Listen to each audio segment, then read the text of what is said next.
विक्रोळी मतदारसंघातनं आज शिवसेनेच्या सुवर्णताई करंजे यांच्या रॅलीत श्रीकांत शिंदे हे सहभागी झालेले आहेत। आपण पाहू शकता लोकांचा उत्स्फूर्त असा प्रतिसाद पाहायला मिळतो आहे। सोबत अभिनेता गोविंद आहुजा हे देखील आहेत। सर, काय सांगाल, लोकांचा उत्स्फूर्त असा प्रतिसाद आपल्याला पाहायला मिळतो? पहिला त्यांना विचारा। फारच मी आपण सगळ्यांचा आभारी आहे आदरणीय शिंदे साहेबांचा की हा सेवेचा मला अवसर प्रदान केला आणि आदरणीय सुवर्ण करंजीजींना शुभेच्छा प्रदान करतो। विजयासाठी आईबाई प्रार्थना करतो की विजय शिवसेनेची या युतीची आदरणीय सुवर्णजीची शिंदे साहेबांची मोदी साहेबांची आपण सगळ्यांची विजय व्हावी हीच देवापायी प्रार्थना आहे। महाराष्ट्रात आपण जर खरं कानाकोपऱ्यात फिरत आहात, कसा प्रतिसाद मिळतो आहे? आपण स्टार प्रचारक म्हणून फिरताय। सुंदर, अतिसुंदर, जिथे जिथे गेलोय अतिसुंदर प्रतिसाद मिळाला, लोकांनी दिलाय आणि मला असं वाटतंय की शिंदे साहेबांचा जो प्रोग्रेसिव्ह नेचर आहे त्यामुळे महाराष्ट्रात तर आहेतच, आम्ही संपूर्ण राष्ट्रामध्ये एक वेगळीच लोकांना अशी असं वाटायला लागलंय की काहीतरी प्रगती आता पुन्हा बघायला मिळेल। करंजेताई, काय सांगाल, विक्रोळीतनं आपण उभे आहात, आपल्याच मतदारसंघातनं पुन्हा एकदा ताकद आपली दाखवताय? नाही, आनंद आहे कारण उत्स्फूर्त असा प्रतिसाद मिळतोय। सगळी जनता बरोबर आहे आणि आमच्या मुख्यमंत्र्यांच्या लाडक्या बहिणी यांचा प्रचंड प्रतिसाद आहे। जिकडे जावं तिकडे ह्या लाडक्या बहिणी कौतुक करतायत, ओवाळतायत, स्वागत करतायत, म्हणून मला माझा विजय निश्चित वाटतं। विजय डॉक्टर साहेब, खरं तर मुख्यमंत्री माझी लाडकी बहीण योजना ही गेम चेंजर ठरू शकते का आपल्यासाठी? कसं काय वाटतं आपल्याला? ज्या प्रकारे 2.25 वर्षांमध्ये माननीय मुख्यमंत्री एकनाथ शिंदे साहेबांच्या नेतृत्वाखाली या सरकारने काम केलं, मुख्यमंत्री माझी लाडकी बहीण योजना आहेच, पण त्याचबरोबर डेव्हलपमेंट जे इन्फ्रास्ट्रक्चरचं काम आपण पाहत आज आपण मुंबईमध्ये आहोत, विक्रोळीमध्ये आहोत। आज या मुंबई प्रत्येक महिन्याला बदलताना आपल्याला पाहायला मिळते। मेट्रोचं जाळं असेल, या विक्रोळीमध्ये पण मेट्रो आपण पाहत आहे, त्याचबरोबर कोस्टल रोड असेल, MTHL असेल, सिमेंट कॉन्क्रीटचे रस्ते असतील, समृद्धी महामार्ग असेल, हॉस्पिटल्स असतील, मेडिकल कॉलेजेस असतील, तर ही सगळी कामं जे 2.25 वर्षांमध्ये लोकांसाठी कल्याणकारी निर्णय आणि योजना, या योजना देखील आपण आणल्या। त्याच्यातलीच एक मुख्यमंत्री माझी लाडकी बहीण योजना 2.5 कोटी महिलांपर्यंत आपण पोहोचलो, त्याचा एक मोठा प्रतिसाद पूर्ण महाराष्ट्रामध्ये आहे। मागील अनेक दिवसांपासून अनिल देशमुख हे वारंवार टीका करताना पाहायला मिळत होते। त्यांच्यावर झालेला आरोप हा क्लीन चिट मला मिळालेली आहे, चांदीवाल आयोगाकडनं दावा करत होते। मात्र काल ABP माझाने चांदीवाल आयोगाचे जे प्रमुख होते न्यायमूर्ती चांदीवाल यांची ज्यावेळी मुलाखत घेतली त्यामध्ये त्यांनी स्पष्टपणे म्हटलेले की कुठल्याही प्रकारची क्लीन चिट ही अनिल देशमुख यांना देण्यात आलेली नाहीये। मी ABP माझाचे पण धन्यवाद व्यक्त करतो की तुम्ही निवृत्त न्यायमूर्ती चांदीवाल यांची मुलाखत घेतली, ती मुलाखत मी देखील पाहिली आणि त्याच्यामध्ये निवृत्त न्यायमूर्ती यांनी खूप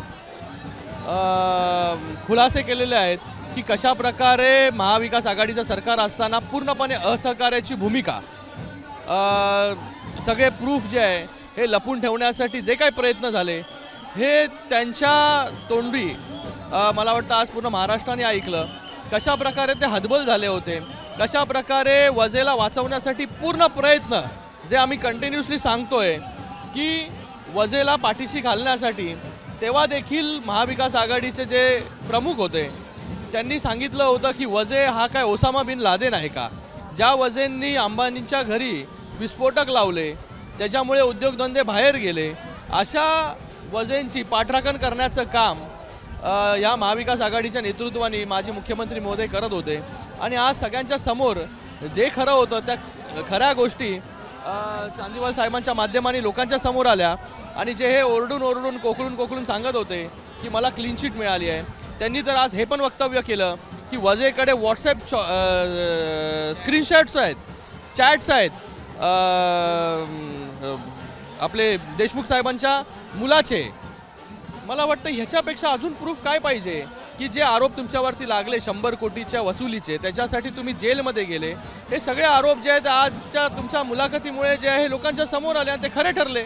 या एकूणच घटनेनंतर राजकारण ढवळून निघालं होतं, अनेक आरोप प्रत्यारोप झाले होते, मात्र या एकूणच घटनेमध्ये कुणीही महत्त्वाचे पुरावे त्यावेळी सादर केले नाही आहेत. एकमेकाला वाचवण्याचा प्रयत्न सुरू होता. त्याचबरोबर ज्यावेळी आयोग नेमलं त्यावेळी आयोगाला देखील बसण्यासाठी जागा नव्हती, गाडी नव्हती, असं स्वतः चांदीवाल म्हणालेले आहेत. हे पूर्णपणे आयोगाला, फक्त नावाला आयोग गठीत केला, पण आयोगाला ज्या काही गोष्टी लागतात त्या पूर्णपणे असहकार्याची भूमिका घेतली. त्याच्यामध्ये त्यांनी स्पष्टपणे म्हटलंय की पुराव्याच्या अभावी नाही, पुरावे सादर केले नाही, ह्यासाठी आज जे आहे त्यांनी जो काय आता अहवाल सादर केलेला आहे तो जेव्हा लोकांच्या पुढे येईल तो सगळ्या गोष्टी आपल्याला कळतील.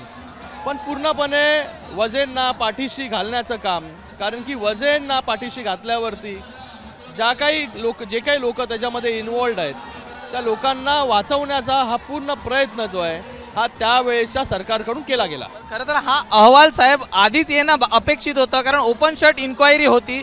मात्र हा अहवालच बाहेर आला नाही. महाविकास आघाडी सरकारकडनं तो बाहेरच आणला गेला नाही. का कारण असेल? वाचवायचा होता. काय असेल कारण? कारण म्हणजे मोठ्या लोकांना वाचवायचं होतं, त्याच्यामध्ये खूप लोक इन्वॉल्ड असतील.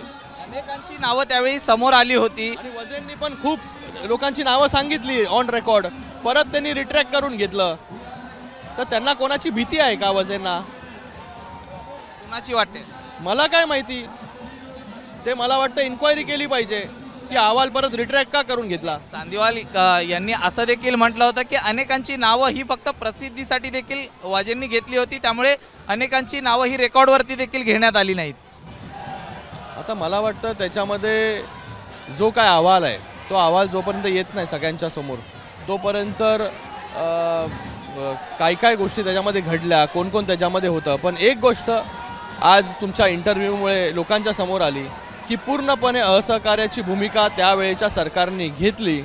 ज्या एवढा मोठं प्रकरण घडलं त्याच्यामध्ये बॉम्बस्फोट लावले, त्याच्यामध्ये एका निष्पाप जीवाचा निष्पाप व्यक्तीचा जीव गेला, मनसुख हिरेंचा.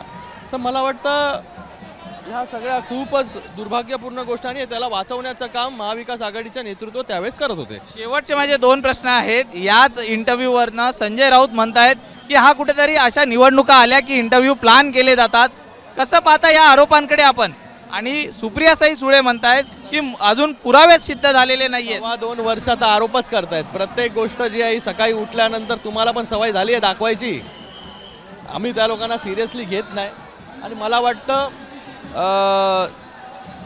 गेल्या 2.5 वर्षांमध्ये जर तुम्ही चांगल्या प्रकारे काम केलं असतं, जर हे असे उद्योग केले नसते तर रोज आरोप करण्याची पाळी जी आहे ती तुमच्यावरती आली नसती.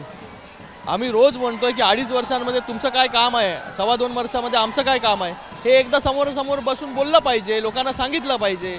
पण 2.5 वर्षामध्ये हे असे उद्योगधंदे जे चव्हाट्यावरती सांगू शकत नाही, खिचडी घोटाळा, वजेंचा विषय, बॉडी बॅगचा घोटाळा, कोविड सेंटरचा घोटाळा, तर हे सगळे कसे सांगणार ना सगळ्यांच्या समोर. प्रामुख्याने जर या विधानसभेत आम्ही पाहतो तर तुम्ही 5 विधानसभांवरती प्रामुख्याने लक्ष दिले आणि विशेषतः वरळीकडे जास्त लक्ष असल्याचं आपल्याला पाहायला मिळतंय. काल माहीमच्या सभेनंतर आपली वरळीतील पदाधिकारी होते, त्यांच्याशी संवाद साधला. काय ह्या 5 विधानसभांवरती आपण जास्त फोकस केल्याचं पाहायला मिळतंय मुंबईतल्या? आमचे 5 नाही, आमच्या सर्वच्या सर्व विधानसभेवरती जे आहेत हे शिवसेनेचे आणि भारतीय जनता पार्टी असेल, राष्ट्रवादी असेल, महायुतीचे सर्वच्या सर्व उमेदवार जिंकून आले पाहिजे याच्यासाठी आमचे प्रयत्न आहेत. काल वरळीमध्ये गेलो होतो, कोळीवाड्यामध्ये मीटिंग होती. मला वाटतं सगळीकडेच फिरतो. आज कारंजेताईकडे आहे. कोण असा स्पेशल ट्रीटमेंट आम्ही कोणाला देत नाही आहे. आम्हाला पूर्ण कॉन्फिडन्स आहे. वरळी असेल, विक्रोळी असेल, भांडूप असेल, बँड्रा असेल, माहीम असेल, दिंडोशी आहे आमची, चांदिवली आहे, कुर्ला आहे, ह्या सगळ्या जागा, जोगेश्वरी ईस्ट आहे, ह्या सगळ्या जागा आणि बायकाळा आहे, सगळ्या जागांवरती आमचं कॉन्सन्ट्रेशन आहे.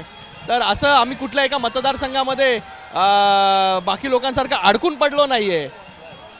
जे लोकांनी बाहेर दौरा लावला, परत अशी नामुष्की आली की परत मतदारसंघामध्ये येऊन प्रचार करावा लागतोय. धन्यवाद सर आमच्याशी बातचीत केल्याबद्दल. तर श्रीकांत शिंदे होते ज्यांनी आपल्या संपूर्ण प्रश्नांची सडेतोड उत्तरं या ठिकाणी दिलेली आहेत. व्हिडिओ जर्नलिस्ट अजित कदमसह मी सूरज सावंत, एबीपी माझा, मुंबई. एबीपी माझा, उघडा डोळे बघा नीट.